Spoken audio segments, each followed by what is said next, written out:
before the president's term comes to an end. Yeah. I'm a comrade. I speak it like it is.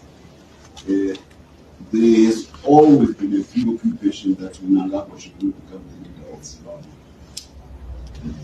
because of the historical memory, institutional memory, and the discipline, and the luck which he has had to survive from the 60s to be where we are today. So he became a marked man by those who do not want Zimbabwe to have genuine freedom. They never wanted him to succeed in Ghana. That's why we had all those problems in the First Republic. When Mugabe's twilight arrived, there were attempts by upstarts from Norway to try to hijack the Zimbabwe revolution by enforcing themselves as leaders of Zimbabwe. Of course, that was resisted, first by the war veterans, secondly by the populace. But towards the end, even our army, they made a choice to support the people and the war veterans. But from within those ranks, there have been others who are prone to be tempted by the same forces to try to make sure that Mnangagwa's rule, one, should be stopped by any means. And remember, we had an assassination against the president at White City Stadium. By dint of luck, the grenade hit a rock and he was saved. This job was inside. The people from inside. It is the same quarters which have been championing a loose cannon war veteran. I know Geza. I saw him during the war. When I went to the front, his brother, who was married to Mugabe, sister who is there at the agricultural research center, same Geza. He spared his brother from being deployed to the front and sent him to Romania. Because in Romania, unless you die in an accident, nothing can happen. But in Mozambique, I told you, so somehow reading the template of 2017 YAMTRANGO, they create this phantom code case. But it is really a spokesperson for somebody inside. But because of low educational level, the attempt to replicate what I had done in 2017 is abysmally amateurish. That's why he announces every week that we are going to pass. We stay away. So the mangwana kukunzi name stay away against. If you look for that stay away, my journalism no matter you lose the drama which is going on about that. You don't care. That is one. So this is sometimes it's a pitiable attempt by some of our comrades at high level to try to force themselves to the seat of power, simply in order to satisfy ambition. But more than that, some people think that by dint of family history, they must become the rulers of Zimbabwe. Why family history? I don't know, because everybody has a family history. And why do you think that the family history yako inojiseka kuti utonge nevamwe vakafa kuhondo yakanga ichibvirawo kuti utonge? The logic is a little bit far-fetched, but this is the reality of what is happening in the party. So a document, a dossier, which was produced in April, May, that dossier, because I'm from the intelligence background. I was one of the very first people to be trained in intelligence. When the Kenyan president came back to Mozambique for the second time to rejoin the war, he started training a professional intelligence organization, CIO. That did not exist in ZANU forces. Tanga chimbonzi, tangorowa, ndinitengesi. University wakaita seso. Vana vopa vaingorowa wakanaka. This was some aspects of the war which we don't talk about.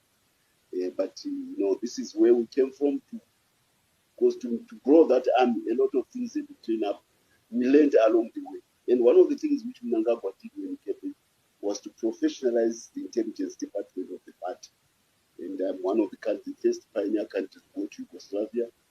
CMutsvangwa was trained by politicians who were defected to our side, and Cypriot others who came from ZIPA, who came under ZIPA in Mozambique. I'm telling you, the president is an intelligence operative by instinct. So when Africa Union says Zimbabwe must lead in intelligence, and we send our experts there, it's because they know that what we've done at home in terms of intelligence is remarkable. Africa has not done anything like that. We outsmart or challenge an CIO and a KGB, but no respect us back. So the president picked this document by April. The Chiwenga dossier. You already had it, the current document. So, 2-3 weeks ago, our vice president decides to turn the presidium into a kangaroo court, an inquisition court, Kutonga president, citing that document, and that document, he got wind of it because it wanted to be given imprimatur of the South African Reserve Bank of South Africa. That's how the document leaked back to Zimbabwe. So we knew that this document was floating in certain circles. So, of course, the Politburo heard about what they were trying to do, and it reminded the presidium that you are appointees of the president like us. You have no powers as the presidium. And it was one person among those presidium members who was championing that document. They were just being dragged along. They were not even aware of the content. So when the presidium asked who had penned the document, do you accept ownership of it individually? All the other members of the presidium said, no, we don't know where it came from. So it boomeranged on the vice president. And in our last meeting, the Minister of Justice felt obliged to answer back to the allegations. You see, I have no particular brief for Tagwirei in Sakunda. I have no particular brief for Tungwarara. Neither do I have any brief for Nguya. I have no brief for Chipan. These are the people who are being called bad boys. They are the bête noire, the targeted people. And by targeting them and associating them with the president, somebody then thinks that the whole country must see the president in the same mode.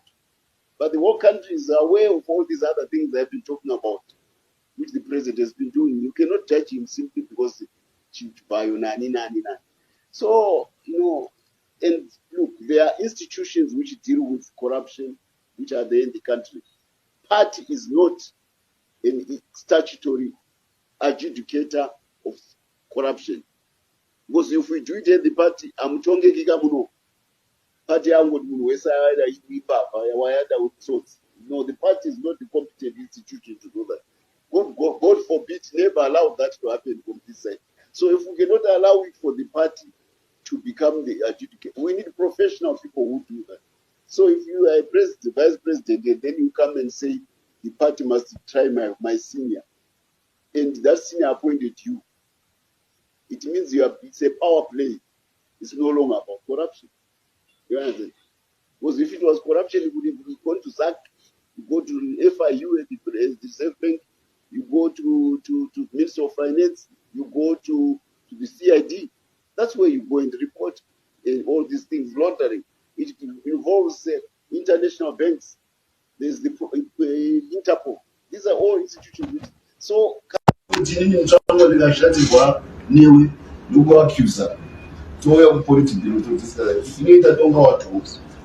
is what we do. The Politburo is an isolated individual in the Politburo. Nobody wanted to be associated with his venture. and that document was debunked. And we are back to what matters most, which is this document. These are side shows.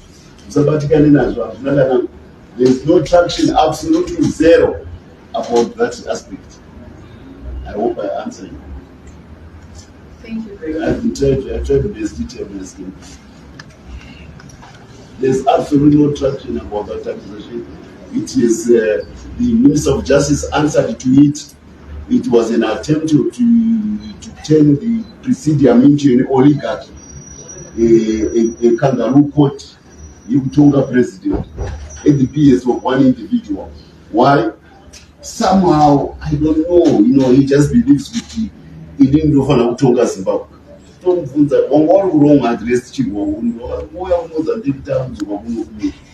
If we go into more details, there's a lot of mark which we can, because we know our lives.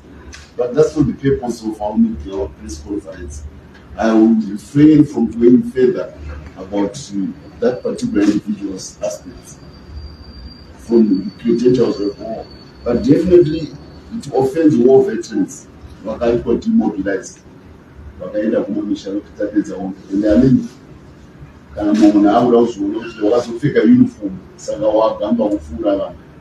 And it was by choice to remain in the army afterwards. We were freedom fighters. We were not career military personnel. I never wanted to become, if I had remained, maybe I would have been a better general than anybody else. But I didn't. I made a choice.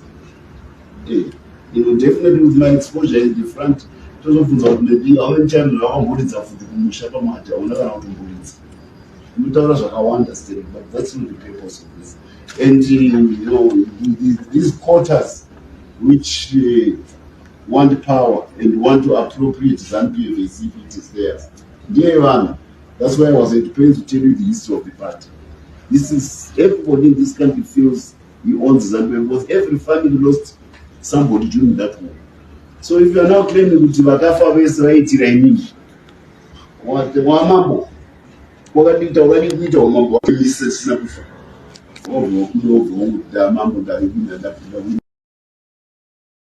Let's start with how significant this ZANU-PF conference is this year compared to past ones. Is this one especially consequential?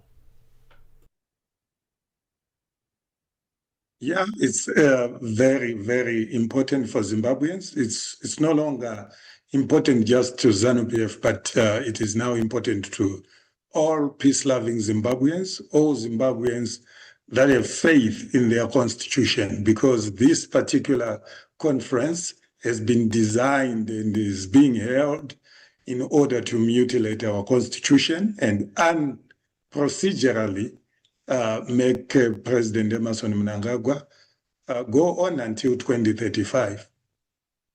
So talk to us about this ED 2030 campaign and what it's doing to the party. We heard the president talk about a lack of discipline. Who was he aiming that at, and what is the state of play? In fact, if there is anyone who lacks discipline in Zimbabwe, who lacks decorum, who lacks commitment to constitutionalism and commitment to doing his job, is the president of the country, because you cannot preside over the country and over a political party that is trying to undermine the very constitution that he was sworn in to observe, because the job of the president is predominantly to observe the constitution and all other laws that are derived from that founding document. So he has presided over party meetings that seek to undermine the very constitution that he is sworn in to defend. And he has set in motion processes that are geared towards undermining the constitution and ensuring that he stays in power until 2035. And there is a document that is being pushed through by the Minister of Justice and by the Speaker of Parliament, who is also the Secretary General ZANU-PF, Advocate Mdenda. They are working with a shadowy South African registered political consultancy firm called Shikama to push a motion within Parliament using so-called Senator Sengezo Chawanga. And they want to advance a motion called the Breaking of Barriers Initiative motion into Parliament. And they've lined up a whole lot of activities around that initiative.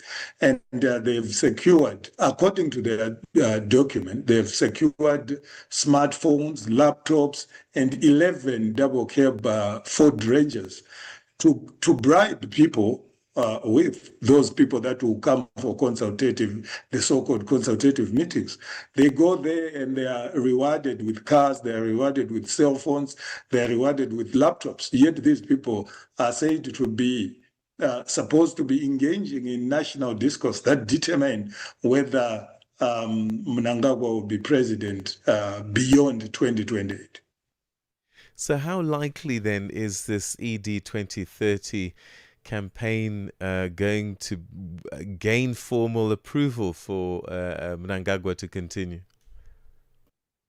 With ZANU-PF, it has become very clear that Mnangagwa has made himself the law, and he has actually robbed in very toxic characters. You can see the response by the Justice Minister to allegations that were raised by Vice President Chiwenga on several issues, but particularly on the issues of corruption that I'm interested in. You know, there are individuals that have been even investigated by the South African Financial Intelligence Center, and the Financial Intelligence Center in South Africa has established that there was a prima facie case of money laundering involving one Chivayo, Wicknell Chivayo, working with a South African company called Rainform and the Zimbabwe Electoral Commission. And the investigations by the Financial Intelligence Center in South Africa, which has a document that was forwarded to the Financial Intelligence Unit in Zimbabwe, actually establishes that there's a prima facie case of money laundering involving 2 billion rand. And these are some of the allegations. These are some of the things that Chiwenga brought to the Politburo. But if you look at the response that was given by the Justice Minister, rather than pushing for due process or letting investigations play out, letting institutions like the Zimbabwe Anti-Corruption Commission, the Zimbabwe police investigate these important matters, he actually came out definitively clear that the individual had nothing to do with the Zimbabwe Electoral Commission and therefore was not involved in any corruption around that 2 billion rand money laundering allegation that the South African Financial Intelligence Center raised against him. It's unfortunate when criminals are defended by the Minister of Justice. And that's the worst form of state capture that anyone can actually envisage. And if you look at the tone in the document that was produced by Ziyambi, the Minister of Justice, it was acerbic, it was attacking. If anyone who is a corruption whistleblower is attacked by the Minister of Justice, worse still if the whistleblower is the Vice President, then it means that there is no room for anyone, even journalists, to survive in that kind of a toxic environment, especially when the toxicity is being broadcast and purveyed by the Minister of Justice himself. Because jealousy, we're running. That's a serious indication that there is no legal protection whatsoever for anyone who dares to speak about corruption. Because if the Vice President of the country and the Vice President of the party speaks about corruption and is in turn accused of treason, Imagine if an ordinary person becomes a whistleblower, what happens to them? Jealous, we're running out of time, but very briefly, you did mention now the vice president's name quite a bit. There have been factions in ZANU-PF since day one, I think. Have the factions and the disunity within the party been deeper than this ever before? I mean, how serious is this? This is quite serious, Peter. It's quite serious, especially when it is playing out in the open like this. It actually takes us back to the period prior to November 2017, when the sort of conflict and division within the Presidium played out in public rallies, in the so-called Meet the People rallies that were conducted by the then former First Lady, and we are actually seeing the same playing out. The Vice President being attacked by a minister who is supposed to be a subordinate.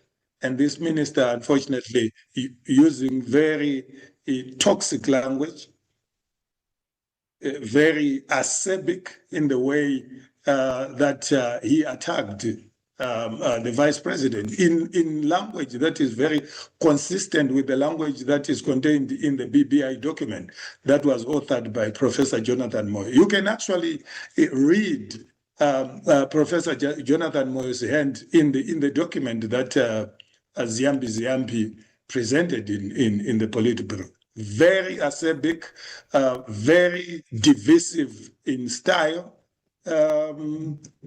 intolerant to divergent views. You can see that it was a concerted effort to defend criminals in a way that was acerbic, in a way that was disrespectful, in a way that obfuscate the facts at hand, because these allegations that were raised by the vice president were not only raised by the vice president. These are allegations, like I said, that were raised by the very credible financial institution, the Financial Intelligence Center in South Africa, very credible organizations like the Sentry have also raised the same allegations around the sale of Kuimba by Kudakwashe Tagwire. So for a whole justice minister then to sit in the Politburo and assume that his judge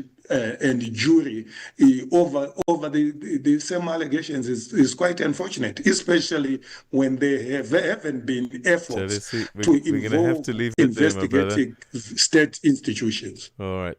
Thank you so much indeed. Your insights on the situation in Zimbabwe was greatly appreciated. Thanks for your time, Jealousy. Thank you, Peter.